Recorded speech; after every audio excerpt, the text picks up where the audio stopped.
ก็บอกแนะนำให้เปิดว่านี่อาจารย์สมชาติเนี่ยโทรมาเป็นห่วงอุ้ยเป็นยังได้พ่องเปิดก็เล่าให้ฟังแล้วก็พอดีว่าได้สอบถามไปมาก็ว่ารักษา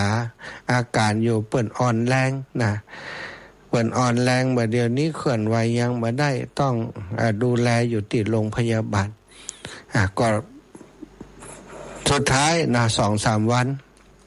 หมออนุญาตให้กลับมาอยู่บ้านแล้วก็เข้าออกโรงพยาบาลอยู่หลายมื้อหลายวันพอโทรไปแม่อุ้ยเปิ่นได้แล้วก็สอบถามเปิ่นตลอดมาจะได้บอกกันไปบอกได้อย่างมันบ่มีแฮงจะบอก แล้วบ่ฟังรายการก็บ่เดี๋ยวนี้มาตึงมีใจให้ฟังนะอาจารย์ มันบ่ม่วนไอ้ยังน่ะคือคนสุขภาพบ่ดีจะมาม่วนฟังรายการอย่างเฮาปกตินี่มันคงเป็นไปไม่ได้เนาะอีป่ออีแม่ทั้งหลายย่าแม่อุ้ยเอ็นเป็นก็เลยบ่ได้ฟังรายการไปตัวระยะหลังมาก็โทรติดต่อบ่อยเข้าก็สุขภาพก็ดีขึ้นเรื่อยๆจากการติดเตียงลูกคนเดียวได้ก็ลูกคนเดียวได้ต่อมาก็สามารถลุกนั่งเดินได้ช่วยเหลือตัวเองเล็กๆน้อยๆได้เข้าห้องน้ำห้องท่าได้แล้วว่าอุ้ยก็ทวงอาตมาว่ามันได้จะมาหานะในว่าจะมาเอาขี้เตียนนะ เก็บไว้ให้ตั้งแต่ปีแล้วพุ่นมาเอาเห็นเนอะนะอาตมาก็ว่าเดี๋ยวก่อนนะญาติถ้าเสร็จงานอย่างมีเวลาดีๆจะเข้าไปหาไปได้บ่ต้องห่วงก่อนเข้าวัดสาเนี่ยก่อนจะรอเตียนนี่จะไปแน่นอนเนาะวันนี้สถาตั้งใจว่าจะไปเยี่ยมไข้แม่อุ้ยนะไปดูว่าเปิ่นอยู่เป็นยังได้มีคนดูแลก็แต่คืนนี้อาตมาบ่ได้ฟังรายการหลวงปู่แต่ทราบว่ามีคนบอกว่าอุ้ยนี่โทรเข้าไปในรายการหลวงปู่อยู่ว่าเนาะบอกจะเอาคริสเตียนมาให้หลวงปู่ก็มหาสมชาติจะไปเอาแต่วันนี้ก็ไปหาแล้วสบายใจโล่งใจแล้วสถาเดินทางไปตั้งแต่เจ้าไปถึงสำเมิงอากาศดีเนอะสำเมิงไปถึงบ้านอุ้ยประมาณ10 โมง10 โมงปลายเกือบ11 โมงเนาะก็ไปหาว่าเปิ่นก็ขึ้นบนบ้านบ่ได้ละบ่ก่อนเปิ่นอยู่บนบ้านบ่เดี๋ยวนี้จำเป็นแปลงสำนักงานที่อยู่ที่อาศัยตั้งลุ่มแล้วอยู่ตั้งลุ่มบ้านใจสี่ขาอูจาสื่อสารได้สบายมากอูจาสื่อสารได้แต่ว่าสุขภาพก็จะผอมไปน้อยเนาะสุขภาพก็จะผอมไปน้อยอันนี้จะไปพังมาอย่างปล้ำปเหลือ ไปพังมาเจ้าอุ้ยนะพังโทรมาเจ้าตาเด้อนะศรัทธาจากต่างบ้านต่างเมืองลี้ฟังโทรมาแต่เนิ่นปอก่อนเดี๋ยวก่อนใจเย็นๆถ้าจะมาเปิดสายก็โทรมาก็ได้ไปแวะไปเยี่ยมไปแอวหาเปิ่นเรียบร้อยแล้วศรัทธาญาติโยมที่แฟนครับของแม่อุ้ยอินก็ฝากความระลึกถึงไปหาแม่สุกแก้วสอนศรีนุสรศิลพรศรีเตี้ยโทมาหาแต่เจ้าละอาจารย์ไปเยี่ยมแม่อุ้ยอินบอกเปิ่นจิมเนอร์แม่สุกแก้วกึดเติงหาขอแม่อุ้ยหายเร็วๆตอนนี้หายดีแล้วเนาะก็คงจะปกติดีขึ้นเรื่อยๆดีขึ้นเรื่อยๆเพราะเป็นคนบุญทำบุญทำกุศลอยู่ตลอดแม่อุ้ยนี่นะแล้วก็มีหลายคนหลายท่านเนาะที่เป็นกลุ่มที่ฟังธรรมตั้งเสมิงพุ่นที่แม่อุ้ยอินอยู่นะก็ได้ฝากได้ร่วมกันฝากขี้เตียนเนี่ยมาให้เนาะมีแม่อุ้ยอินใช้อุดนะผู้ร่วมบุญขี้พึ่งหรือวัดเตียนนี่ยายแก้วพาเรือนคำยายแก้วพานี้ก็เป็นอย่างแม่อุ้ยนะแต่เปิ้นเส้นเลือดแตกในสมองอุ้ยแก้วพาเรือนคำอันนี้ก็เป็นกู้บัดดีกันไปไหนไปด้วยกันนะไปมาหาสู่กันตลอดเมื่อยังสุขภาพบาแปลงแห่งมีแม่อุ้ยอินบาสบายยายแก้วพาเรือนคำก็ไปให้กำลังใจไปเยี่ยมต่อมาเปิ้นเส้นเลือดแตกแล้วก็อาการนักกว่าแม่อุ้ยอินปัจจุบันนี้ต้องทานอาหารทางสายยางแล้วก็สื่อสารลำบากวันนี้ที่แรกตั้งใจจะไปเยี่ยมเปิ้น อุ้ยอินได้โทรไปหาลูกหลานว่าโอ้อันมันบ่มีไผจะคอยดูแลต้อนรับอาจารย์แล้วก็อุ้ยเปิ้นสื่อสารบ่ค่อยสะดวกกว่าว่าไปให้เปิ้นอึดอัดลำบากใจก็เลยว่าอันฝากของไปให้เปิ้นเอาได้ฝากของไปให้ยายแก้วพาเรือนคำแล้วเนอะแล้วคนที่ร่วมเตียนตัวแหมก็มีแม่บุญยวงศรีมะวงแม่ทองศรีติยานินแม่สมนายิมิสุโธเนาะอันนี้เป็นตัวหนังสืออุ้ยอินนะอายุ85เขียนหนังสือได้งามอยู่เนาะแล้วก็อุ้ยได้ถวายปัจจัยทำบุญไว้ไปหน้านะมากับอาตมาตัวก็ขออนุโมทนาบุญกับอุ้ยเนอะเสร็จจากไปหาอุ้ยแล้วอาตมาก็ช่วงนี้เนาะเทวทูตตั้ง5มันมาตักเตือนตึงตัวเก่าและตึงศรัทธาญาติโยมก็มีญาติโยมที่อีกท่านหนึ่งที่เคารพนับถือกันท่านก็ศรัทธาในการทำงานของอาตมาก็นับถือเป็นป่อคนหนึ่งไปเวียงป่าเป่าเจียงไฮ้นี่สมัยบ่มีรถนี่เปิ้นไปส่งหมดศรัทธาอาจารย์จะไปไหนบอกผมเลยนะอยู่เวียงป่าเป่าอาตมาอยู่ลำปางว่าใครไปปุ่นแล้วก็มีรถมาฮับแถวลำปางมีงานติดลำปางบอกว่าเตียอาตมาอยู่ที่สุนทรมุนีก็ดีที่วัดบรรพตนี่ก็ดีมีงานทุกครั้งป่อต้องมานะมาตลอดมาตึงโยมป่อโยมแม่แล้วถ้าอาตมาจะไปเวียงป่าเป่าเชียงไฮ้ก็มาฮับไปนะไปอยู่เวียงป่าเป่าเชียงไฮ้จะไปหั่นจะไปนี่ไปส่งหมดนะนี่คือป่อกำนันธัญพัฒน์ปาเขื่อนตะก็มีครั้งหนึ่งสมัยโควิดระบาดนะขึ้นรถก็ลำบากป่อก็ไปห้าบอาตมาไปเมืองฝางโยมป่อก็ไปส่งแล้วก็ปิกมาเวียงป่าเป่าแล้วก็ปิกไปห้าแผมคนเฒ่าอายุหนักแล้ว70 ปีขับรถคนอายุ61 ปีนั่งก็อินดูเปิ้นก็ดูแลกันมาเหมือนอาตมาไปเวียงป่าเป่าก็แวะหาระยะหลังมาเปิ่นก็เงียบไปเหมือนกันก็โทรไปสอบถามก็ทราบว่าระยะหลังป่อเปิ่นไปนอนโรงพยาบาลถี่ขึ้นบ่อยขึ้นโดยโรคประจำตัวก็ได้วันนี้ก็ไปเยี่ยมโยมป่อที่โรงพยาบาลล้านนาก็ยังสื่อสารอุจายังได้สบายศรัทธาก็คิดว่าอีกสักระยะหนึ่งก็คงจะออกจากโรงพยาบาลมาอยู่ที่บ้านได้ละนี่ก็เป็นโรคประจำตัวเนาะผอมไปนักเหมือนกันโยมป่อแต่ก็เป็นคนที่มี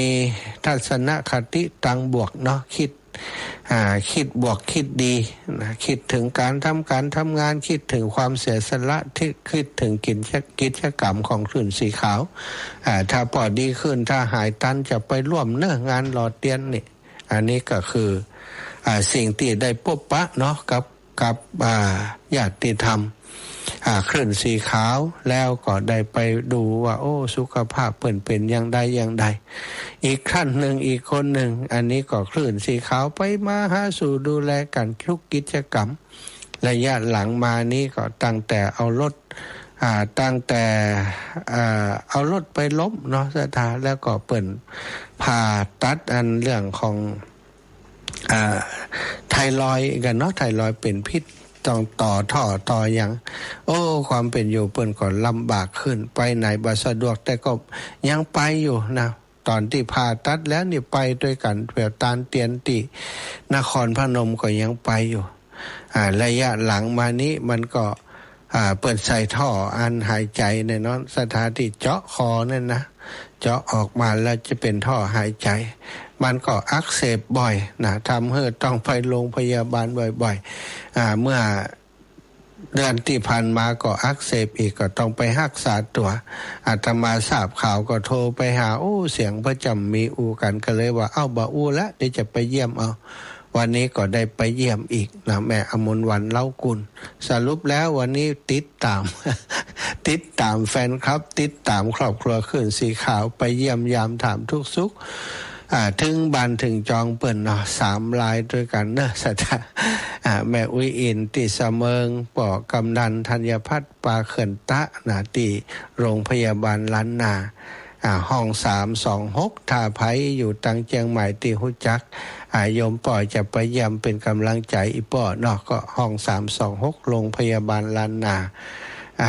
ลงลานนา3เนาะสถาพักอยู่หันห้อง32362ไม่ใช่326 362นะอันเนี้ยสถาเฮ้ยคนเฮาอายุหนักมาสุขภาพพลานามัยก็มีหลายอย่างหลายเรื่องที่มันชำรุดทรุดโทรมเหมือนกับรถเก่าสถาไปซ่อมเรื่องหนึ่งนะไปซ่อมเรื่องเบรกเอาไปเอามาเช็คไปเช็คมาโอ้เฟืองท้ายก็บ่ดีเพลากลางก็มดีไอ้ยังก็มีปัญหาช่วงล่างมีปัญหานะเช็คไปเช็คมาเอาเครื่องมีปัญหาวุ่นวายไปหมดสุขภาพของคนเฮาเวลาเข้าแก่ชรามามีโรคนั้นโรคนี้เกิดขึ้นเช็คไปเช็คมามีเป็น10โรคก็มีอันนี้คือปัญหาของชีวิตเนาะชั่วโมงต่อไปจะได้นำเรื่องของสิ่งที่มาตักเตือนเฮานะตอนนี้หลายคนอาจจะมีความทุกข์ในเรื่องสุขภาพในเรื่องของอะไรต่างๆนะบ่ม่วนอกบ่ม่วนใจเรื่องโน้นเรื่องนั้นเรื่องนี้บางคนก็บอกว่าโอ้บ่อยากจะมีชีวิตอยู่ซะเถอะอย่าลืมว่าบางครั้งเนี่ยวิกฤตนั้นถ้าเฮามองดีๆมันอาจจะเป็นโอกาสทำให้เฮานั้นได้ตั้งสติแล้วก็ได้หันมาปรับปรุงวิถีชีวิตของเฮามองในแง่ดีเอาสิ่งที่มันบ่ดีตั้งหลายนั้นมาคิดถึงมันเป็นมุมดีๆก็สามารถจะทำให้เฮามุ่งหน้าเข้าสู่การปฏิบัติแล้วก็ได้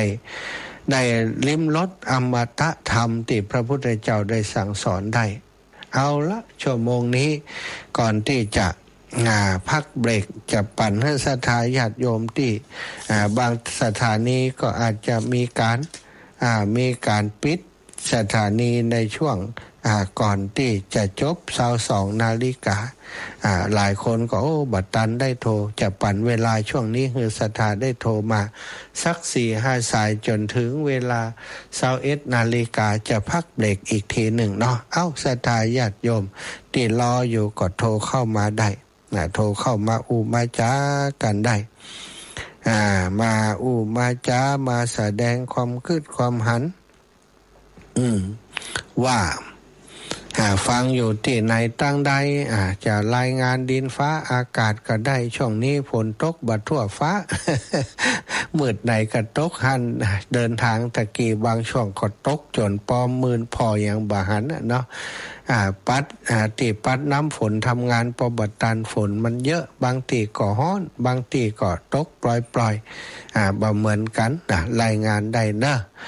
ตั้งใดตกหนักตกหนาตกหนักเป็นห่วงคนตำลุ่มลงไปแม่อยู่ตั้งบนดอยเพศตกหนักอาจารย์ก็โทรมาได้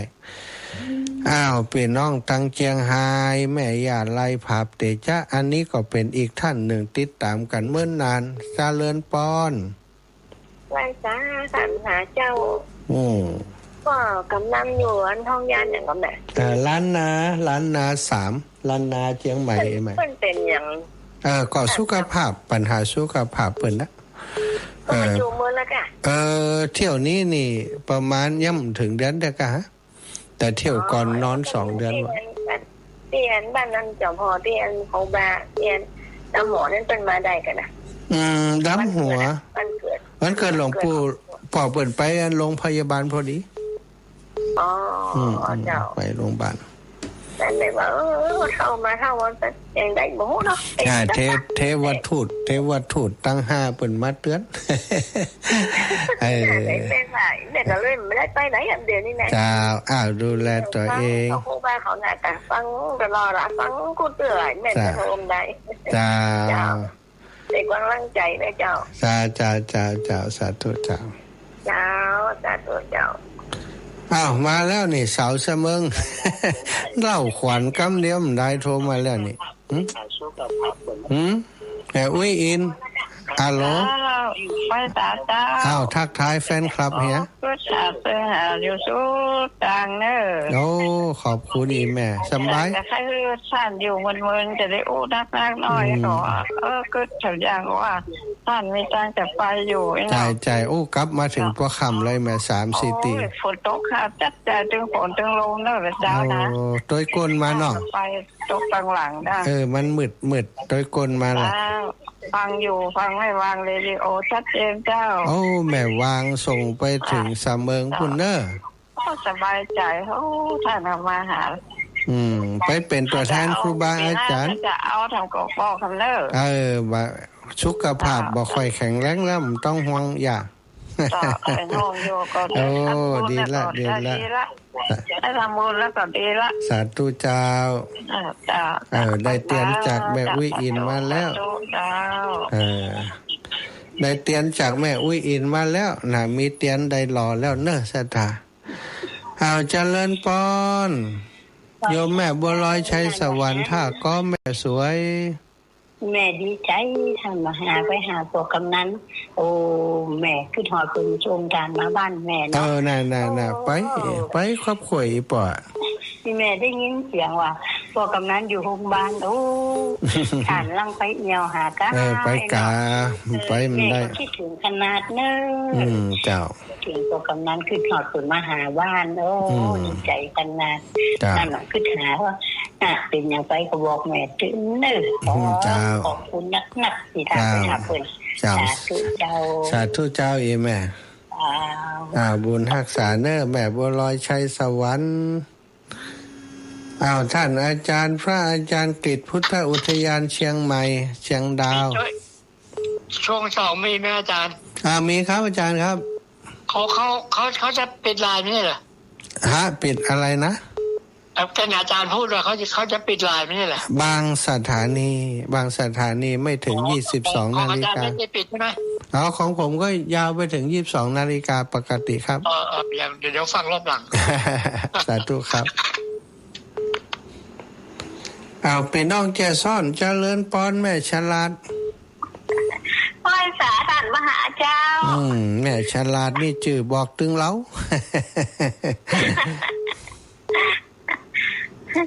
แต่ฟังจัดเส้นนี้เลยเจ้า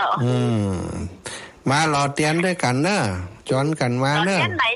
วัดสถาบันธรรมาภิวัตรแม่เมาะ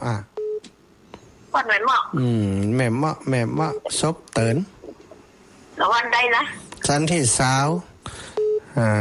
แต่เจ้าได้ฟังรายการจันทร์สาธิตกะเจ้าได้ฟังหมดไม่ใช่อยู่บนนี้ไปอย่างใดวิอยู่กำลังดีกะเจ้าเป็นอย่างนะฟังไปเรื่อยๆเดี๋ยวจะหู้เรื่องเจ้าทุกคนสบายดีเนาะป้าหมอหมู่เฮาสบายดีกันเนาะพอเขายังหายดีเป็นนะเราติดเต่ากะสิว่าเต่านะกันนั่นหายเฮดเด้อกลับไปไหนกับได้ไปจะเปิดนะอยากไปขนาดกลับไปได้ละบุญรักษาพี่น้องเฮาทุกคนทุกท่านเน้อเมืองปานแจ่ซ่อนเจ้าสาธุเจ้าเจ้าเมืองปานก็ฟังหลายน้ำคืนนี่แม่อมรบ้านทาดอยคลั่งเจ้าไว้สาเจ้าท่านพระมหาเจ้าสบายดีเนาะสบายดีแม่ลูกสบายดีอยู่การงานก็เยอะด้วยจบไปแล้วเนาะดันไปอยู่แล้วใครไปได้จ้าติดตามหลายตีวันไหนแม่ค่ำวันนั้นไป4ตีดูป่าติดตามครูบาอาจารย์ไปล่ะเจ้าไปตัวพระครูน่ะกะไปมันวันเดียวกันมันหลายตีเนาะเจ้าประเพณีสวยก็ยังอันนี้แม่แต่มันเป็นประเพณีสงฆ์นั้นเกาเป้งนี่ใช่ไหมกันนี่วันวิสาขะนี่เนี่ยมันก็จัดหลายตีเหมือนกันวิสาขะนี่หลายห้องเจ้ามันเป็นวันวิสาตัวเนาะเจ้าอีแม่เจ้าแม่ก็ฟังอยู่แต่ไม่ได้โทรอย่างพระอาจารย์ว่านะเป็นกำลังใจอยู่เบื้องหลังนะเป็นกำลังใจอยู่ฟังกุศลกุองค์อย่างพระอาจารย์ว่าแม่สุกแก้วตัวมาแล้วขอบคุณเนอะแม่อมรเจ้าไหว้สาพี่น้องบันทาดอยข้างแม่สุกแก้วตันแม่สุกแก้วภาคก่อนบ่แม่มอมอินแก้วตันวงเอาสายสุดท้ายเนอะแม่มอมเจ้าแม่ หันก็โทรติ๊กโทรติ๊กมันตันมันขึ้นมันจนกันเนาะเจ้าอินมันก็สบายจ้ะดีขึ้นแล้วนะเดี๋ยวนี้เก่งแล้วใช่4 ขาเดินสวะ4 ขามันได้เดินบ้านเดี๋ยวนี้บ้านเนาะอยู่บ้านแล้วเจ้า85เจ้าท่านดีๆมีจุกเนอะเจ้าบุญรักษาศรัทธาญาติโยมตั้งหลายเวลาหมดเวลาในช่วงนี้นะแต่มาขออนุญาตพักก่อนก็เดี๋ยวเขาค่อยพบปะกันในชั่วโมงหลังชั่วโมงถัดไปเนอะชั่วโมงนี้เขาพักกันก่อนถ้ำพักก่อมได้พักนะ ถ้ำได้พักก็จำได้พักนะคือถ้าศรัทธาบ่ย่างโทรอาตมาก่อมได้พักสักเด้อนะพักก่อนเนอะพักขออนุญาตพักก่อนโทรมาก่อมฮับโทรมาก่อมฮับ ใจแข็งเอาถ้าฮับตามใจศรัทธาก็ฮับอยู่หั่นมันได้อูใจอย่างต่อ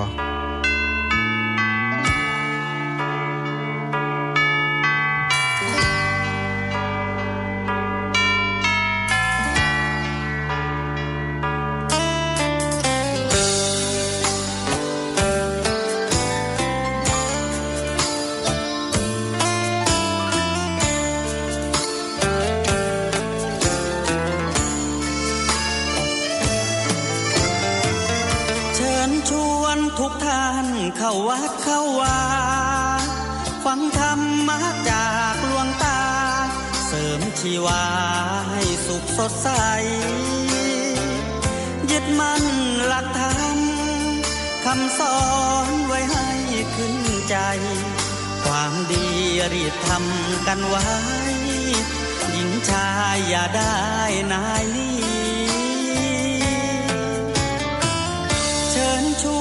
ทุกท่านเข้าวัดเข้าวาทำบุญด้วยจิตศรัทธาบุญพาให้เราสุขีจะทำการใดนำใช้ในสิ่งดีทำบุญให้ทานวันนี้ไม่มีใครว่าใครชังสมัยก่อนประทับใจปู่ย่าตายายวันพระไม่เคยเบื่อหน่ายจำได้ไม่ลืมสักครั้งเหตุใดวันนี้มีคนเข้าวัดน้อยจังอยากให้เหมือนก่อนอีกครั้งฝากความหวังกับคนรุ่นใหม่ชวนทุกท่านเข้าวัดเข้าวารับศีลรับพรหลวงตาเสริมคุณค่าให้กับจิตใจกระทำความดีเรื่องนี้ไม่ต้องอายใครว่างจากการงานเมื่อใดเชิญชวนท่านไปทำบุญ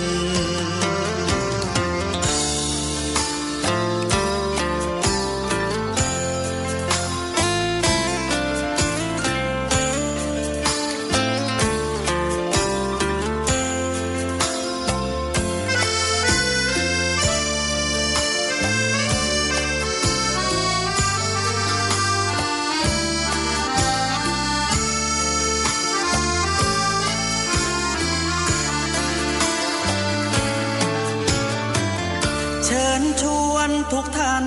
เข้าวัดเข้าวารับศีลรับพรหลวงตาเสริมคุณค่าให้กับจิตใจ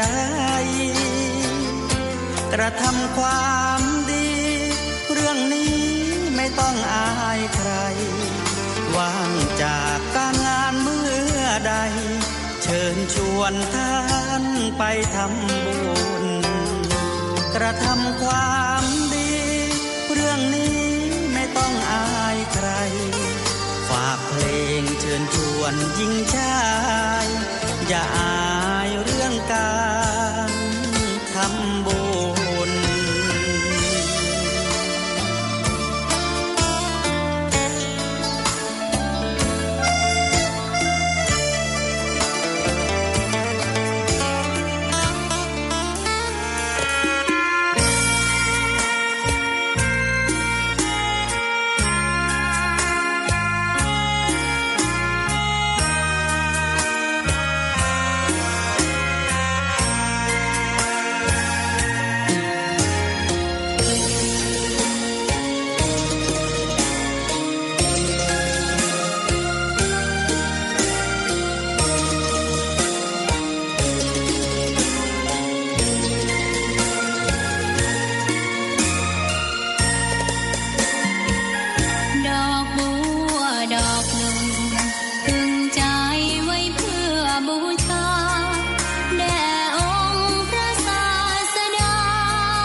ศรัทธาญาติโยมได้พักผ่อนพอได้จิบน้ำนะโยมแม่มีไอ้ยังแฮมก็นี่ความจริงตอนนี้จะบ่ฮับสายเนอะศรัทธาคนอื่นก่อมต้องโทรมาเปิ้นถ้าจะมีอย่างสำคัญแม่มีอย่างกะแม่ขออันเบอร์โทรอันป้องกันนั้นและป้องอันขนาดมีกับเจ้า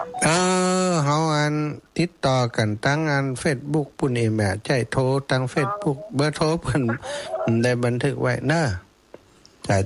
แม่ได้โหเบอร์โทรเพิ่นแต่เบิ่นนะเฮาก็ติดต่อกันตั้ง Facebook นำได้พอตั้งเบอร์โทรมีเบอร์ Facebook เนาะจ้าเบอร์โทรธรรมดาเจ้าแม่จ้าศรัทธานะ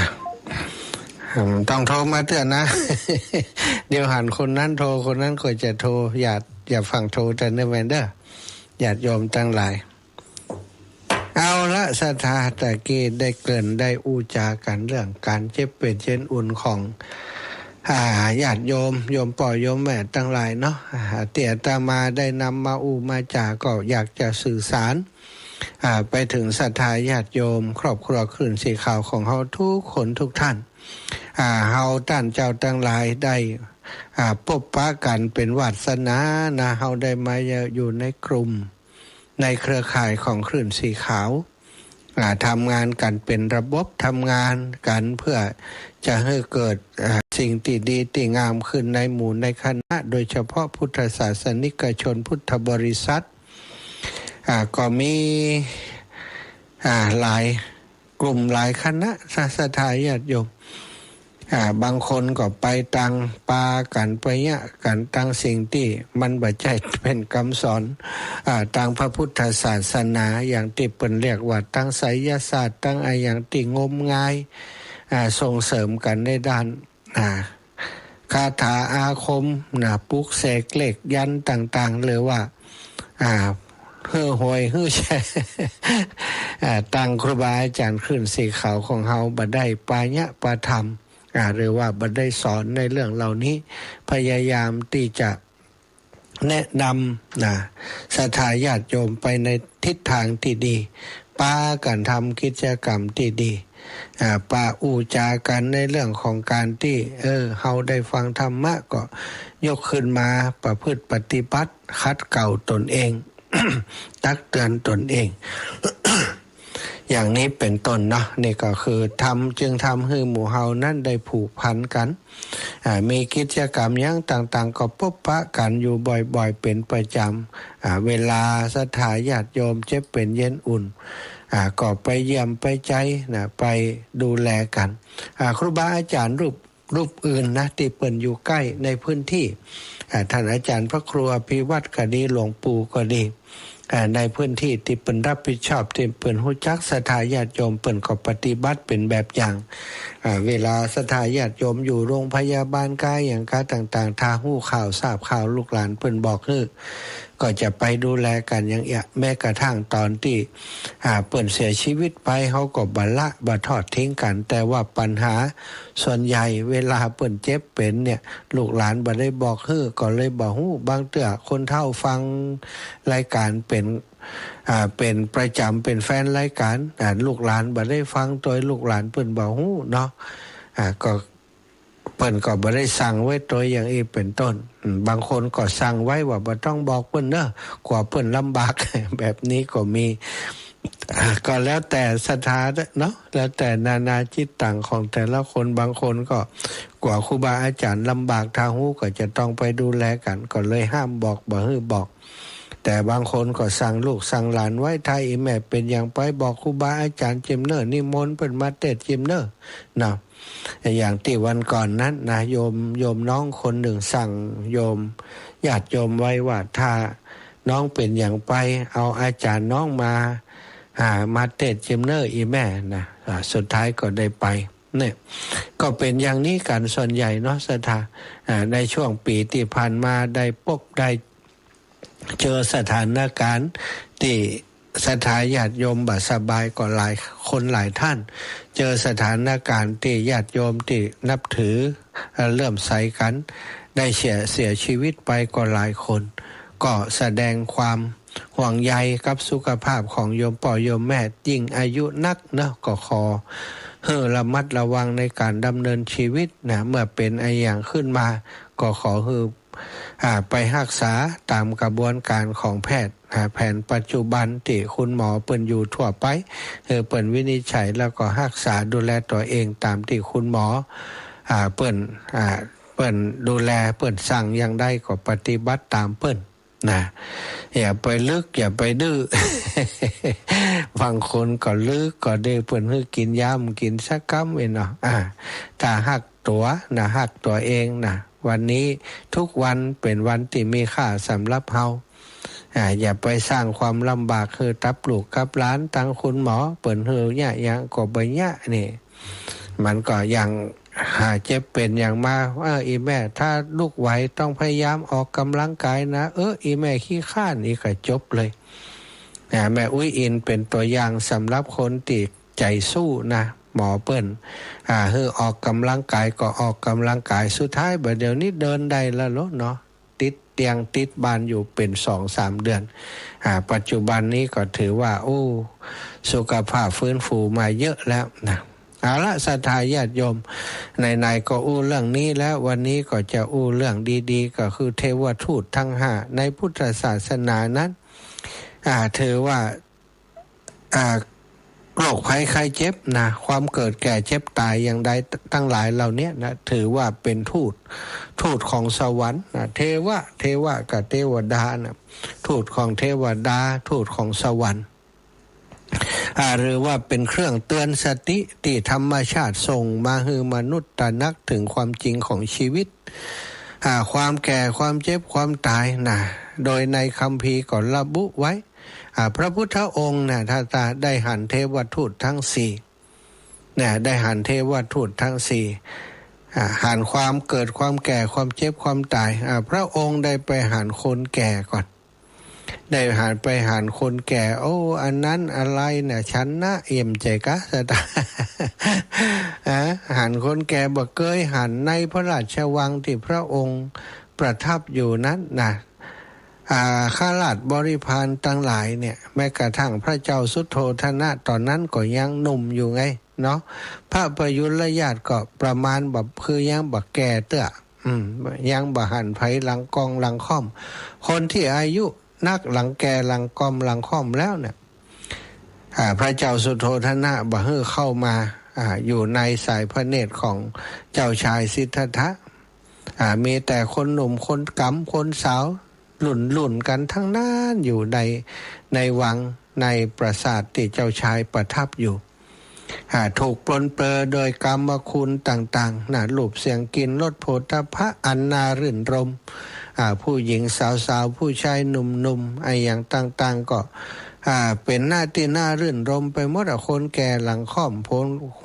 ผมงอกขาวโพลนอย่างนี้บ่มีหื้อได้หันบ้านปราสาทที่พระองค์อยู่สะอาดสะอ้านสะดวกสบายมีปราสาท3ฤดูอาศัยอยู่เป็นอยู่อย่างนั้นมาโดยตลอดสถาน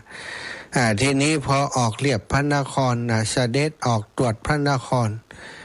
ไปแอวตามบ้านช่องห้องหอของคนนอกเมืองในเมืองที่พระองค์อยู่นั้นบ่มีคนอย่างนั้นพอออกไปนอกเมืองนอกปราสาทที่พระองค์ประทับอยู่ก็ได้ไปเจอคนแก่ซะอีพ่ออีแม่ต่างหลายอายุ29 ปีก็หันคนแก่หลายคนก็ว่าบ่เชื่อก้าบ่ใจก้านะก็แล้วแต่ว่าในพุทธประวัติเนี่ยทำไมถึงเป็นอย่างนั้นทำไมพระเจ้าสุโธทนะบ่อยากให้ท่านไปหันความแก่มันก็มีเหตุว่าตอนที่ทรงพระเยาว์อยู่น้อยๆอยู่นี่โหนเพิ่นมาทำนายว่าพระกุมารนี้ถ้าเสด็จอ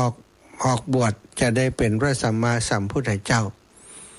ที่เคารพนับถือของคนทั้งโลกแต่ถ้าครองราชสมบัติอยู่จะเป็นพระเจ้าจักรพรรดิที่ยิ่งใหญ่ที่กษัตริย์ทั้งหลายต้องมาสิโลลาภพระเจ้ากษัตริย์นี่มีลูกก็อยากจะให้ลูกสืบแตนครองราชย์แตนแล้วก็อยากจะหันลูกเป็นกษัตริย์ผู้ยิ่งใหญ่หรือว่าเป็นเจ้าจักรพรรดิ นั่นคือกษัตริย์นะความคิดของกษัตริย์เป็นอย่างนั้นของพระเจ้าสุโธทนะก็เป็นอย่างนั้นก็เกิดไว้อย่างใดถ้าพระกุมารนี่หันคนแก่คนเจ็บคนตายดิ้มดีจะนึกอยากบวชออกมาไปบวชเนี่ยเฮาก็จะบ่มีไผสืบสันตติวงศ์เฮาก็จะบ่ได้หันลูกเป็นพระเจ้าจักรพรรดิเฮาทำอย่างใดตีลูกของเฮาจะได้ครองราชอย่างนี้นะถ้าจะบวชก็บวชตอนแก่เอาอย่างอีเป็นต้นนะก็เลยบ่ฮื้อคนแก่ คนเจ็บคนตายเจ้าชายได้หันซะท่ะพอเสด็จประพาสออกไปตั้งนอกก็ไปหันคนแก่พอหันก็ได้ทักขึ้นมาถามนายฉันนะผู้ครับสารถีคู่พระทัยของเจ้าชายสิทธัตถะนายฉันนะต่อมาก็เป็นพระภิกษุชื่อว่าฉันนะนะที่เป็นคนหัวดื้อคนหนึ่งถือว่าเป็นคนสนิทของเจ้าชาย นายฉันนะคนขับสารถีที่ขับรถม้าของพระองค์นายฉันนะนะ ก็ถามฉันนะว่านั่นฉันนะนั่นอะไรทำไมเขาถึงเดินอย่างนั้นโอ้ฉันนะก็บอกพระองค์อันนั้นคือคนแก่คนแก่คือคนอย่างใด คนแก่ก็คือเปิ่นมีอายุนักแล้วอยู่มาเมินแล้วทุกคนจะต้องเป็นอย่างนั้นหรือบัจใจพระองค์พระเจ้าข้าบางคนก็จะหลังกองหลังงออย่างนั้นแล้วก็บัจใจปะคนแก่แค่คนเดียวนะสถาปะหลายๆคนนะโอ้คนแก่บางคนเนี่ยโอ้อ่านสภาพอาการแล้วดูแล้วบ่ไหวเลยถือไม้เท้ากระยองกระแยงนอนจันงอนเงนอยู่แถวข้างต่างมันเปิ่นไปแอวตังอินเดียที่เปิ่นถ่ายภาพเพื่อมาฮือพอมันก็มีอย่างอันจริงนะสัตว์คนอินเดียเยอะเนาะแล้วก็ประชากรบางส่วนที่เป็นคนยากจนก็จะมีสภาพบ้านช่องห้องหออยู่ตามถนนข้างๆถนนนั่นจะหันภาพคนแก่ลักษณะแบบนี้เยอะเสื้อผ้าก็บ่ได้ใส่ดีผมก็งอกก็ขาวหลังก็กองก็ข่อมก็งอนะไอคงข้างๆน่ะเจ้าชายได้หันอย่างอันก็เกิดความสังเวทนาขึ้นมาในพระทัยของพระองค์กึดนักใจแล้วก็ถามฉันนะว่าฉันนะเฮาเองก็จะต้องแก่แบบนี้หรือนะอันนี้นี่ลึกเนี่ยคนที่โทรมานะคนที่โทรมาเมื่อเดี๋ยวนี้อาตมาจะตั้งให้เป็นคนลึกเนอะบอกว่าเป็นไผแต่จะตั้งชื่อว่าเป็นคนลึกพังโทรถ้าเปิ่นฮืออนุญาตว่าโทรก่อยโทรเนาะแม่จะไม่ลึก ถ้าอาตมาฮับสายของแม่เดี๋ยวคนนั่นก็จะโทรมาคนนี้ก็จะโทรมานะเนาะถ้าเปิ่นว่าเปิดสายแล้วเนอะโทรมาก่อยโทรเนอะก็โทรตอนนั้นมันติดมันหลายคนมันเต็กมือจนปอแปบก่อนเป็นยังก็ให้กำลังใจกันไปอย่างนั้นนะถ้าโทรมาถ้าอาตมาฮับเนี่ยคนจะหู้จักจื่อนะโอ้คนเท่านี้กายเห็นมันว่าฮับเด้อเพิ่นถ้าโทรมาอีกครั้งหนึ่งนะสายนี้อาตมาจะวันหลังจำได้โทรหากันครับว่าปอกก่อนนะฝั่งโทรห่างโทรแต่เนี่ยคุณยายสทายญาติโยมเมื่อถามฉันนะก็บอกว่าโอ้พระองค์ก็เหมือนกันกับผมก็เหมือนกันวันหนึ่งก็ต้องแก่แล้วอาจจะมีสภาพเหมือนครับคนที่เฮาหันตะกี้เนี่ยคนเฒ่าตะกี้หรือว่าบางทีอาจจะแย่กว่านั้นก็บ่แน่คนเฮาบ่ฮู้ว่าตอนแก่เฮาจะเป็นอย่างใดแต่ถ้าแล้วก็ป่อเฮาก็จะแก่กับพระเจ้าสุโธทนะก็จะแก่กับพระแม่นางประชาบดีโดยพิมพาโดยทุกคนเลยชนะว่าคนที่เปิ่นบ่เคยหันอย่างกำเตือนสถาบางครั้งบางคนก็ว่าโอ้คำถามนี้ก็มีด้วยกันมันเป็นคำถามที่เหมือนกับว่าถามโดยความสงสัยว่าเนี่ยบ่เคยหันกำเตือนนี่สถาเนาะอันนี้ก็ถามชนะไปชนะก็ตอบตามที่ชนะนี่เขาเป็นทหารเขาอยู่ตั้งนอกโลกเขาไปขับข่วยเนี่ยเขาก็ได้หันคนอย่างนี้ บ่อยๆจนชินตาแล้วแต่เจ้าชายนี้บ่เคยหันมาก่อนเลยก็ทำให้เปิ้นตกตะลึงพึงเพลิดแล้วก็เพ้อไปว่าทุกคนจะต้องเป็นอย่างอีเหรอเพราะว่าทุกคนเป็นอย่างอีแม้กระทั่งพระองค์เองนี้พระองค์ก็เกิดกว่าความแก่ขึ้นมาบ่อยากจะแก่เหมือนกับเฮาท่านเจ้าทั้งหลายนี่แหละนะไผก็บ่อยากจะแก่บางคนแก่แล้วก็บ่ยอมรับว่าตัวเองแก่ที่ แม่นก็เนาะเพราะไอ้หยังบ่ยอมรับว่าตัวเองแก่ก็ยังไปลู่เอาอันนั้นอันนี้มาผมมันงอกกานี่ก็ย้อมเหียคือมันเป็นบ่คือมันขาวคือมันดำเหมือนเดิมเหมือนกับคนหนุ่มฟันรุดฟันล่วงฟันหลอก็ไปใส่ฟันเขี้ยวเต็มปากเขาโจ๊ะโพะมาเหียเอะสถามีหลายๆอย่างเนาะเอานี้มาต่อไปเดินทางต่อไปแหมพระองค์เรียบพระนครก็ไปเรื่อยๆค่ะไปปะใส่คนป่วยคนป่วยอาจจะบ่ต้องแก่เป็นคนป่วยนอนอยู่ข้างตังโอ้ยอยู่หั่นบางคนก็มีเป็นแผลผุพองเนาะร้องควันคางอดโอยเป็นขี้ตูดกุดถังนอนอยู่บางคนก็หายใจลอยละลิ้นอยู่กะงึบอยู่หั่นแด่ลูกหลานได้ดูแลเอามาไว้ข้างตังล้อความตายพระองค์ได้ไปหันอย่างนั้นก็ถามว่านั่นอะไรฉันนะอันนั้นคนเจ็บพระเจ้าข้าทำไมเขาถึงเจ็บเล่าก็เพราะว่าโรคภัยไข้เจ็บมาเบียดเบียนอันนี้เขาเป็นโรคหรือโรคอะไรยังก็บ่ฮู้พระเจ้าค่ะ ผมไม่ใช่หมอเนาะบ่ฮู้ว่าเป็นโรคอย่างแต่ว่าเป็นโรคเป็นเจ็บป่วยขึ้นมาเจ็บป่วยคนเจ็บป่วยก็จะเป็นอย่างนี้พระเจ้าค่ะทุกคนจะต้องเป็นอย่างนี้เหรอฉันนะโอ้ยใช่แล้วพระเจ้าค่ะโอ้ยทรมานเหลือเกินน่าสงสารเหลือเกินน่าเวทนาเหลือเกินเขาจะช่วยเขาได้อย่างใดพ้องศรัทธาพระพุทธองค์เป็นผู้ที่มีความเมตตา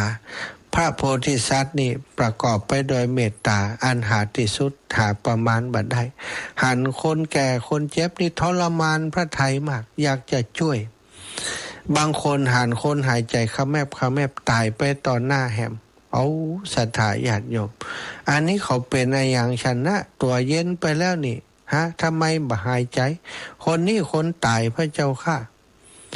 ตายหรือตายคืออะไรยังตายก็คือวิญญาณออกจากร่างอันนี้เดี๋ยวเขาก็จะนำไปเผาไปขวางไปเผาไปฝังก่อนแล้วแต่เอาไปขวางฮือแล้งฮือกากินหรือว่าบางความเชื่อก็เอาไปฝังแต่ส่วนใหญ่ในอินเดียสมัยนั้นก็ยังนิยมเผาเอาไปเผาพระองค์เจ้าชายสิทธัตถะได้หันดังนั้นศรัทธาญาติโยมภาพที่เข้ามาสู่จิตใจของพระองค์เป็นลำดับก็คือได้หันคนแก่ได้หันคนเจ็บแล้วได้หันคนป่วยคนเจ็บป่วยแล้วได้หันคนตายเกิดความสลดสังเวชขึ้นในพระทัยเหมือนกับน้ำเขื่อนที่มันแตกสะท้านแล้วน้ำทะลักออกมาอย่างนั้นความทุกข์ที่ทางโถมเข้ามาในพระทัยของเจ้าชายก็ประดุจดังน้ำที่ทะลักออกจากเขื่อนท่วมทับในตัวพระองค์นั่นเองก็บอกฉันนะว่าฉันนะทุกคนจะต้องเป็นอย่างนี้อย่างนั้นหรือพระเจ้าข้าเป็นอย่างนี้แม้กระทั่งพระองค์เอง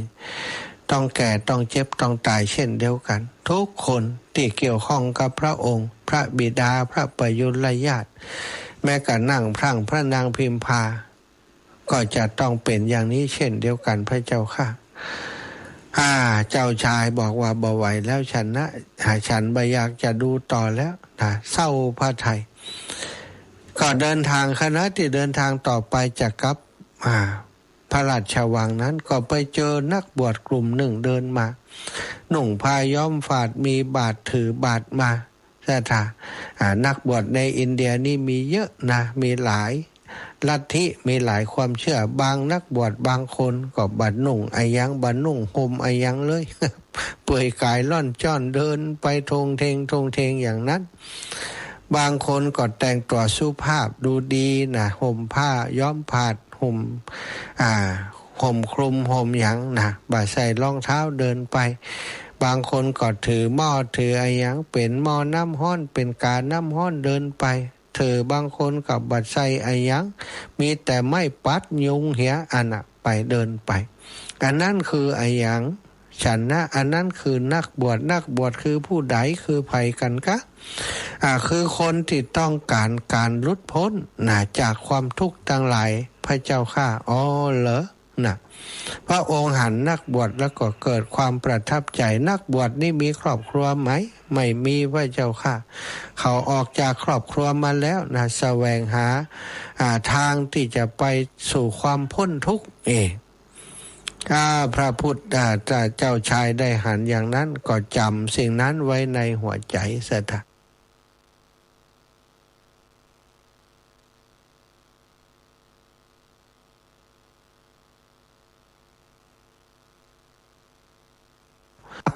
เรียบพระนครเพียงพอแล้วก็เสด็จกลับสู่พระราชอุทยานแล้วได้ลำพึงนึกถึงภาพที่ได้หันระหว่างวันที่ผ่านมาก็คือได้ประสบกับคนแก่ได้ประสบไปพบปะกับคนเจ็บได้ไปพบปะกับคนตายได้ไปหันสิ่งต่างๆเหล่านี้มันกลายเป็นสิ่งที่มันเป็นความฝังใจสถาหันภาพเหล่านี้แล้วภาพเก่าที่พระองค์เคยสั่งสมมาจากอดีตชาติที่เคยได้ปั่มเปงมาได้เคยได้หันความแก่สมัยหนึ่งที่เป็นพระราชาที่บอกให้ช่างภูษานายภูษามาลาผู้ที่ดูแลความเรียบร้อยการแต่งเนื้อแต่งตัวตลอดถึงผมเผ่าของพระองค์คนนี้เรียกว่าภูษามาลาคนสนิทของพระองค์สถาภูษามาลานี่เปิ่นบ่เอาไปเรื่อยนะ พระราชาก็เหมือนกับว่าไผติดตัดผมเก่งไผติดแต่งหน้าดีไผติดูแลเรื่องการแต่งตัวดีเนี่ยเปิ่นก็จะเอาแต่งตั้งเป็นนายภูษามาลาถ้าเป็นภูษามาลาของพระราชาแล้วเป็นของคนอื่นบ่ได้ต้องอยู่กับพระราชาอย่างนั้นแล้วก็ต้องเป็นผู้ที่ไว้วางใจได้เพราะภูษามาลานี่อันตรายนะสถากำมีดโกนเลี่ยมแป๊บเนี่ยถ้าจะคิดสังหารพระราชาก็งิบเดียวอันกันเรียบร้อยอาจจะต้องไว้วางใจได้ในสมัยหนึ่งเมื่อพระพุทธองค์นี้ได้เกิดเป็นพระโพธิสัตว์ชื่อนี่จำมาได้แล้วนะชื่อพระโพธิสัตว์องค์นั้นจำมาได้แล้วพระองค์ได้สั่งนายภูษามาลาไว้ว่า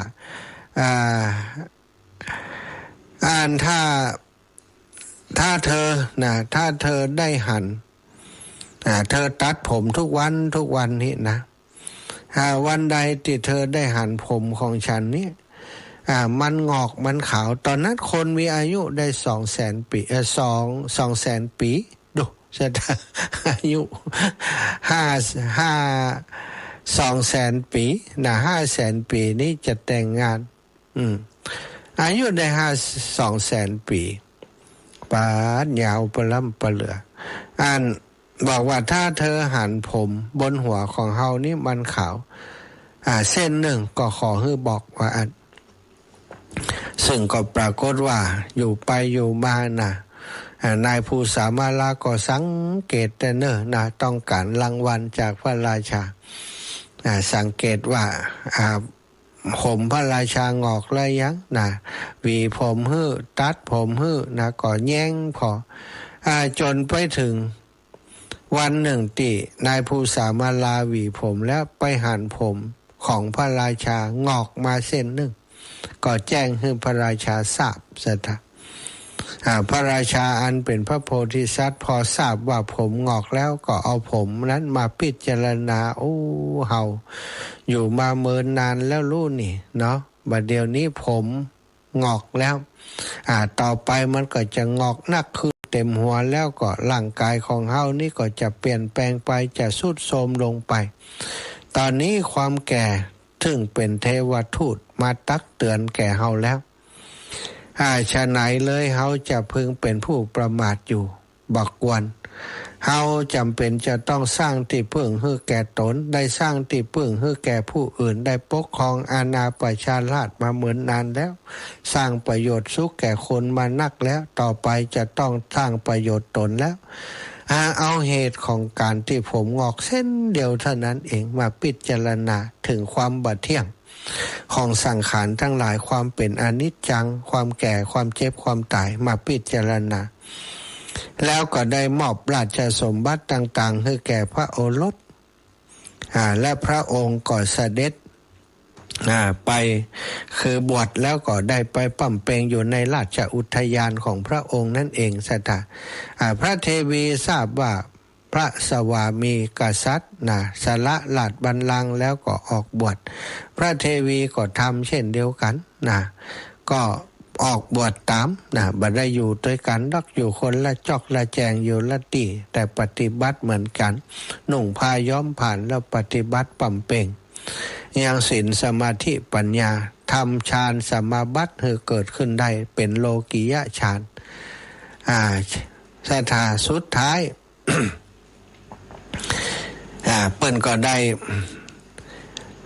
บรรลุฌานสมาบัติติตั้งใจปฏิบัติแต่ว่าบ่ได้เป็นพระอรหันต์ในภพนั้นชาตินั้นเตื้อยังเป็นยุคที่สั่งสมปุญญาบารมีอยู่อันนี้เห็นผมงอกแค่เส้นเดียวนะ แต่หมู่เฮาหันหมู่เฮาทั้งหลายนี่หันผมงอกแล้วเขาก็เอาอย่างมาย้อมเนี่ยนี่อาตมาเริ่มหันแล้วเดี๋ยวนี้ ตามหงิบนี่มันจะเริ่มขึ้นแล้วเนาะแต่ว่าของอาตมาหันมาเหมือนเนาะพอหันทีเข้านี่มันยาวขึ้นนี่15 วันก็ได้โกนแล้วบางรูปบางองค์เปิ้น1 เดือนโกนครั้งอาตมานี่ถ้า1 เดือนนี่มันโกนยาก 15 วันก็โกนเหือเตื่อมันยามไปแล้วเนาะเบาสบายหัวมดมองกล่องมันเย็นสบาย 15 วันก็ได้หันแต่ก็ได้หันแล้วว่าโอ้ตัวเองแก่เป็นนักแล้ว60 ปลายนี่สถาอย่างมันก็อย่างก็เปลี่ยนไปเนาะร่างกายเปลี่ยนไปเยอะความแข็งแรงหลังบาแปลงแห่งมีก็หายไปเนี่ยความแก่มาเยือนพระองค์ไปนั่งทบทวนอย่างนี้ทบทวนอยู่ในพระราชอุทยานคณะที่ทบทวนเรื่องแก่เรื่องเจ็บเรื่องตายนี้สถาญาติโยมก็มีทหารคนสนิทของพระเจ้าสุโธทนะได้ตีข้องร้องเปล่าว่าภัยหันเจ้าชายพ่องมีเรื่องด่วนจะพบเจ้าชายฉันน่าก็แสดงตัวว่าเจ้าชายอยู่ที่นี่มาเลยทหารคนนั้นก็เข้ามาบอกว่าตอนนี้พระนางพิมพาได้ประสูติพระโอรสแล้ววะเอาศรัทธาความเกิดความลูกได้เกิดขึ้นแล้วลูกได้เกิดขึ้นแล้วเนี่ยพระราหุลคือพระนางพิมพาประสูติพระโอรสนี่ก็แสดงว่าเฮามีลูกแล้วเฮามีลูกแล้วแล้วก็คิดไปถึงว่าลูกต่อน้อยๆนี้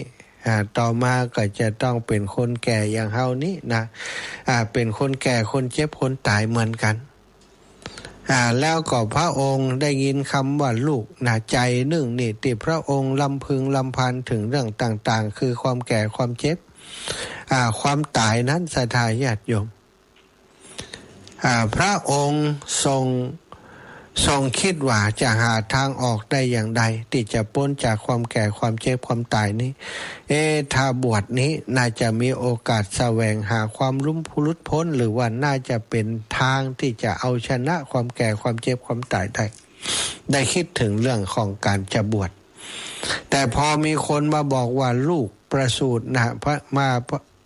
ระนางพิมพาประสูติพระโอรสนั้นศรัทธาความรู้สึกฮัก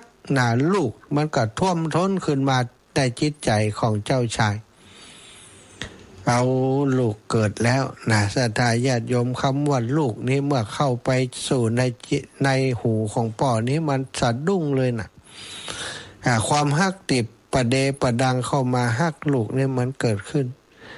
แล้วพระองค์ได้มองหันความฮักที่มันเกิดขึ้นนั้นว่ามันเป็นเสมือนบ่วงที่บัดทำให้พระองค์บ่สามารถจะไปที่ไหนได้แล้วบ่วงในภาษาของบาลีเป็นว่าลาหุโลพระองค์ได้พร่ำได้ลำพึงเป็นกรรมออกมาลาหุโลลาหุโลลาหุโลอันทหารที่ไปบอกข่าวนั้นก็ได้ยินคำว่าลาหุโลลาหุโลก็กลับไปรายงานแก่พระเจ้าสุโธทนะพระเจ้าสุโธทนะก็ถามว่าเธอไปเจอเจ้าชายแล้วเจ้าชายพอทราบข่าวลูกได้เกิดแล้วพระกุมารประสูติออกมาแล้วนะเปิ้นว่าอย่างไดโอ้เปิ้นตั้งชื่อคือว่าลาหุนพระเจ้าค่ะทหารว่าลาหุโลนั้นคือเปิ้นตั้งชื่อว่าตั้งชื่อว่าลาหุนว่าลาหุนก็เลยได้ชื่อว่าพระลาหุนน่ะเอาได้ชื่อพอดีเลยลาหุนลาหุนว่าแปลว่าบ่วงนะบ่วงตอนนี้บ่วงเกิดขึ้นแล้วหนอบ่วงเกิดขึ้นแล้วหนอบ่วงเกิดขึ้นแก่เราแล้วหนอศรัทธาบารมีของพระองค์แก่กล้าแล้วมันจะได้ออกเนกขัมมะออกบวชแล้วอย่างก็ชุดมาอยู่แล้วศรัทธาเทวทูตตั้ง4ตั้ง5เนี่ยปรากฏแก่พระองค์แล้วนะที่พระองค์เสด็จไปนั้นได้หันคนแก่คนเจ็บและหันนักโทษด้วยนะหันคนที่ถูกลงโทษคนที่กระทำอาญาแผ่นดินนะถูกลงโทษพระองค์ได้หันนักโทษถูกลงโทษก็ว่าในความยุ่งยากของชีวิตคนเฮามีหลายอย่างคนที่ทำผิดศีลผิดธรรมถูกลงโทษเพราะกรรมเพราะเวรถูกลงโทษเพราะความผิดบางคนก็บ่ผิดแต่ถูกลงโทษได้หันคนถูกลงโทษและก็ทุกคนพระองค์ก็มองว่าเกิดมาบนโลกใบนี้แล้วก็เหมือนกับนักโทษของโลกเหมือนกันถูกความโลภความโกรธความหลงคับจำให้ทำอย่างโน้นให้ทำอย่างนี้นี่เป็นนักโทษของโลกนะได้หันอย่างนั้นนะก็คือเท่ากับว่าได้เจอเทวทูตทั้ง5ในวันเดียวกันได้หันคนแก่คนเจ็บนักโทษแล้วก็ได้หันคนตายสุดท้ายได้มาฟังว่าพระโอรสประสูติแล้วความเกิดคนเกิดมานี่ศรัทธาความเกิดที่เป็นเทวทูตนั้นก็คือเขาจะหันสิ่งต่างๆนี่คนเกิดไว้เริ่มต้นของชีวิตนี่ติดไล่เดียงสานี่ถ้าปล่อยให้อยู่อย่างนั้นก็จะนอนจมกับหมูดกับขูดของตัวเองอุจจาระปัสสาวะของตัวเองถ้ามีไผดูแลคอยดูคอยคัดสีสวีวันล้างช่วยดูแลก็จะเป็นอย่างนั้นความเกิดนี้ก็ถือว่าเป็นเทวทูตแสดงให้หันของเทวดาหันคนอ่อนหันเด็กอ่อนหันคนแก่หันคนเจ็บหันคนตายหันนักโทษอันนี้คือเทวทูตทั้ง5เทวทูตทั้ง4ก็มีเกิดแก่เจ็บตายเทวทูตทั้ง5ก็หันนักโทษอีกแล้วก็ได้หันนักบวช สุดท้ายเมื่อพระองค์ตัดสินใจอย่างแน่วแน่แล้วก็ได้เสด็จเนกขัมมะออกบวชก็ปั่มเป่งถึง6 ปี6 ปี6 วาษาสุดท้ายก็ได้ตรัสรู้อนุตตรสัมมาสัมโพธิญาณศรัทธาบางครั้งบางทีนี่เฮาได้หันสิ่งเหล่านี้อยู่เป็นปกติอยู่เป็นประจำไปงานศพมาบ่ฮู้กี่งานแล้วแต่เฮาก็บ่เคยสลดสังเวชวันหนึ่งคือคนที่นอนในโรงนั้นก็ต้องเป็นเฮาวันหนึ่งวันใดบ่ฮู้วันนี้วันพรุ่งนี้วันใดบ่มีไผฮู้เลยว่าเฮาจะจากไปวันใดเพราะความตายเป็นสิ่งที่แน่นอนที่บ่แน่นอนก็คือมันบ่เพียงแต่เฮาบ่ฮู้ว่าวันใดที่จะไปแน่นอนฉะนั้นศรัทธาญาติโยม เขาอายุหนักขึ้นมาแล้วเนาะส่วนหนึ่งเขาก็ดูแลสุขภาพไปตามอัตภาพของเขาตามสภาพของมันเวลามันเจ็บมันป่วยขึ้นมาต้องหาโอกาสได้โปร่งได้วางใน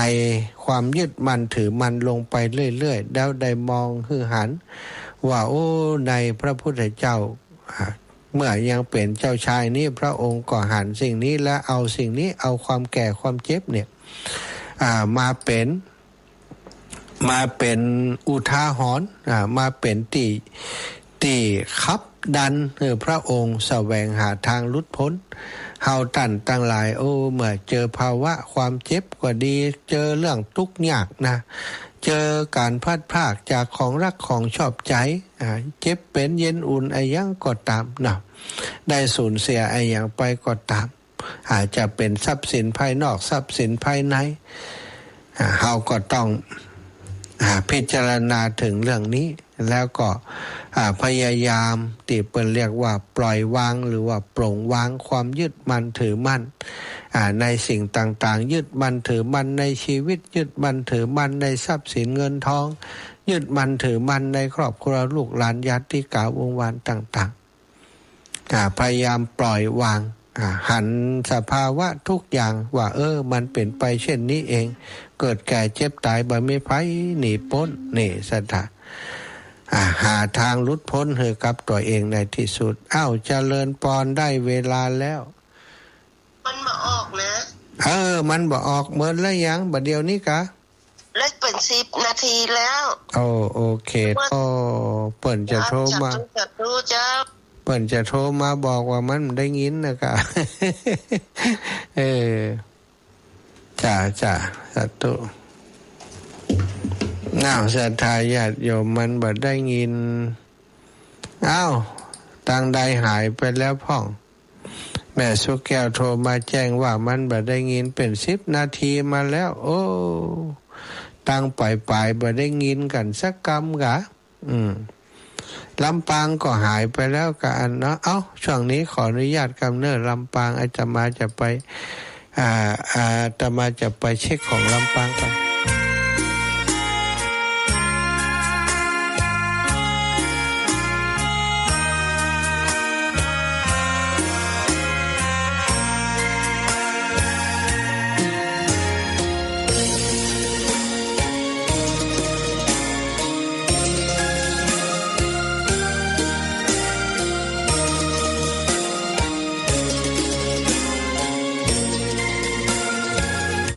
ลำปางบ่มีปัญหาแสดงว่ามีปัญหาทั้งผู้นั้นเนอะทั้งแม่ของแม่สุกแก้วบนน่ะเนาะศรัทธาอาตมาเปิดสายแล้วเนอะ0808844173เนาะสำหรับญาติโยมบางคนที่เพิ่นโทรมาบางเทื่อก็อาจจะเป็นเหตุผลว่าที่โทรมาก็คือจะบอกว่ามันอย่างก็สถานีมันได้ยินนี่นะอาจจะเป็นสัญญาณที่เปิดมันลุดไปก็ได้เนาะแต่ว่าถ้าสัญญาณดีก็มีปัญหายังเนี่ยถ้าโทรมามันก็ถือว่ามัน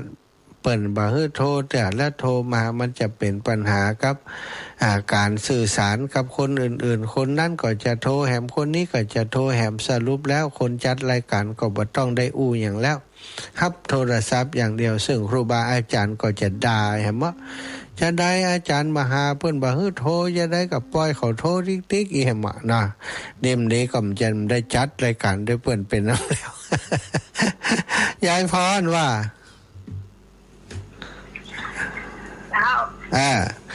ฝ่ายเห็นเป็นยังก็เป็นยังของแม่สุกแก้วเป็นฝ่ายเห็นเป็นยังเนาะแม่สุกแก้วล่างวิทยุดีกันตั้งสายใต้อาจจะมีฝนเนาะเราดันโตขนาดโตขนาดกะไปงมอึ่งได้ยายพรชาวโม้ช่ำนกตึ้งดูลมเจ้าลุงผลล้มโดยข้าวห้องเลยจ้ะปิดชิวปิดชิวเหี้ยกะยายพรนี่สงสัยจะเขี้ยวว่าวนะนี่ มีแค่ชื่อว่าผ่านแล้วหมด หน้าก็ฟังเสียงออกแล้วยังออกซอสร้างไปเห็นอ่ะก็ช่าง รับดีฝันดีเนอะได้โทรแล้ว2 รอบแล้วนี่ฮะก็กำลังโทรไปเลยนี่ตะกี้โทรมตันทับได้ยายพรอ่ะขอบคุณยายพรอยู่ดีมีสุขบับแปลงแห่งมีเนอะอยู่ดีกินดีอายุมันขวัญยืนเจริญปอนไม่ใช่ทำอะไรเอาปอกยายพรนี่ดาราหน้าไม้ประจำเนาะความสุขของเปิ่นซะท่าขอให้ได้โทรนะรายการได้ขอให้ได้โทรแกก็สบายใจแกแล้วได้อูเล็กๆน้อยๆไปธรรมดาของคนเนาะเป็นยาปากหนึ่งของแกน่ะการได้โทรศัพท์นี่นะเป็นยาปากหนึ่งทำให้แกได้มีอายุยืนได้ฟังน้ำฟังธรรมโดยเปิ่นไปได้ผ่องบ่ได้ผ่องขอให้ได้โทรปะเนาะยายพรธรรมะมันต้องได้นักขอให้ได้โทรศรัทธาญาติโยมพี่น้องต่างเมืองน่านเนาะได้ยินก่อนเมืองน่านนี่แม่บัวผินแม่สีแพปอนานประเสริฐปอน้อยสมเพชรปอนานอนันต์นี่คุณโยมธนากรคุณโยมหนาวดุพาโยมแม่บ้านหลายบ้านเนอะโยมแม่ต่างเมืองน่านนี่เวลาเดินทุดงไปนี่ไปพบไปปากันโอ้เป็นว่าเปิ้นก็ฟังอินต่างเมืองน่านได้ยินอยู่ก็ถ้าได้ยินก็โทรมาเนอะหรือว่าดับปิงอย่างที่แม่สุแก้วว่าตะกี้ต่างเมืองลี่โลแม่สุกันทาฟังอยู่รับแล้วก็แม่สุกันทาแม่สายนี่ต่างเมืองลี่ต่างเมืองฝางแม่อายชัยประการลุนะจะเงียบไปเหมือนกันแล้วก็นี่คงสงสัยจะดีกับลำปางครับอันต้นทางที่ลำปางครับตังลำปางกับตังเชียงใหม่นะท่านพระครูสมุวิสุวัฒน์นี่ท่านอาจารย์เกาะตังไลฟ์สดได้เจริญปอน3567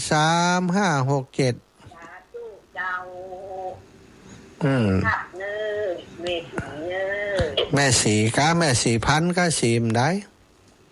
สีบ่ได้เจ้าสีบ่ได้แม่สีบ้านนั้นปัตตันบ้านปงกะบ้านปงหอสารนะเจ้าติม้าแอวทันแล้วนะคะติม้าแอวแม่สีกับแม่วันนี่ก็ติม้าทันแล้วเจ้าโอ้จ่ากู้คณะการเด้อมีสติมีอย่างบ่งอมบ่เงาดีมีกันอยู่ดีอันนี้อยู่นี่ยายดีใจลูกดีใจเนาะยายเนาะดีใจได้ฟังยายฟังตลอดอ่ะนะครับยายบ่รู้บ่ได้บ่งอมแล้วเนาะบ่งอมแล้วมีวิทยุงอมเด้อมีคันนี้นี่มันงอมเดี๋ยวมันสูญหายเนอะจ้าบัดเดี๋ยวนี้เปิดสั่งรถเสาลงนี่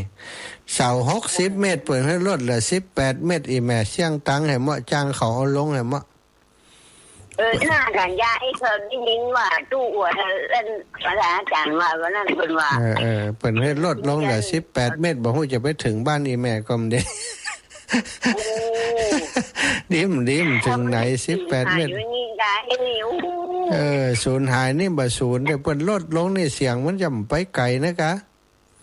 เจ้าเนาะตามนั่นนะเปิ่นว่ามันเกิดเครื่องบินเปิ่นเจ้าอีแม่บุญรักษาอีแม่นะเจ้าบุญรักษาเนอะที่อื่นสงสัยศรัทธาสงสัยเสียงจะหายไปยังแม่สุแก้วว่าตะกี้นะเนาะเสียงมันหายไปนะอาตมาปิดไว้จัดเมื่อนั้นนี่ปิดนั้นสำหรับที่คนจะโทรมาอาตมาปิดไว้ว่าอันถ้าบ่ปิดไว้ศรัทธาโทรมาแล้วก็บ่ได้ได้จ่ายอย่างนี้นะแต่เปิ้นจะโทรมาบอกว่าสถานีมันดับไปก็คงโทรบอกบ่ได้ก็ไม่เป็นไรเอาคนเชียงใหม่คนลำปางถ้าใครโทรมาได้ก็โทรมาเนอะโทรมาแจ้งว่าฟังชัดเจนดีถ้าบ่ชัดเจนดีอย่างใดก็บอกกันได้ตีไหนตีฟังบ่ชัดเจน ก็บอกเนอะ098-005-2515โทรมามาจากกันได้เนอะศรัทธาญาติโยม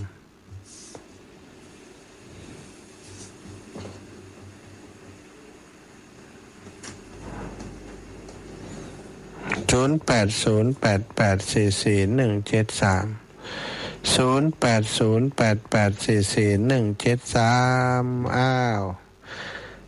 เช็คพอแล้วน่าจะมีปัญหาเรื่องการสื่อสารที่กระจายเสียงไปเมื่อสักครู่และสายมันถ้าจะลุดไปหรืออย่างใดเนาะบางครั้งบางทีอาจจะเป็นปัญหาของสัญญาณอินเทอร์เน็ตนะสัทธา5887จากที่ไหนเอ่ยเจริญพรเจ้าอีแม่เจ้าแม่ฟังอยู่ชัดเจนดีลูกชัดเจนดีกะเจ้าชัดเจนดีลูก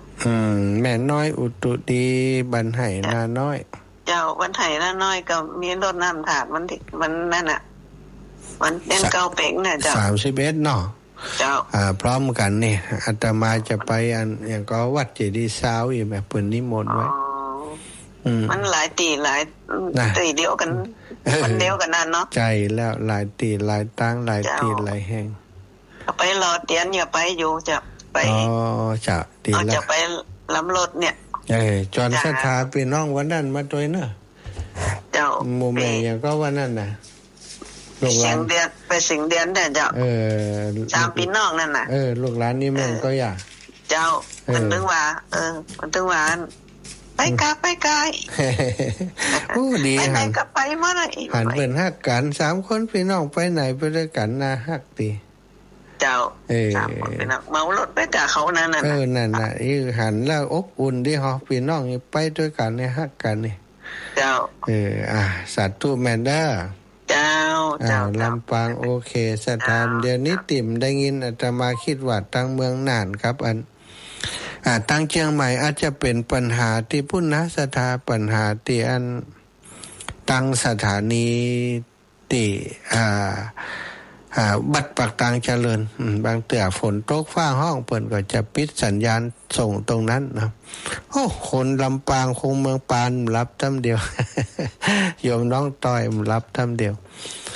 ขอบคุณสำหรับศรัทธาญาติโยมทุกคนทุกท่านติดตามรับฟังรายการอยู่ในคณะนี้แล้วก็โทรเข้ามาในรายการก็ดีรายงานผลการรับฟังมาก็ดีนะทุกคนทุกท่านแม่ทองสุขศรีที่นิ่วอยู่ตั้งใดอยู่ลำปางหรือว่าลำปูนอยู่ลำปางนี่ละเจ้านี่ละเจ้านอนแล้วนี่นอนแล้วนี่เจ้าแน่ถูกต้องนอนฟังอยู่ฟังทุกตนทุกโอ้ดีแล้วแต่บ่ไข่โทจะได้หมูไข่โทขี้ข้านเอาดีกว่าดีแล้วหมอนดีเนาะขอบคุณรอเตียนป้ากันจะดูเวลาหมดเวลาแล้วเนอะขออนุญาตนำรายการจากลาไปก่อนขอบคุณทุกคนติดตามทางไลฟ์สด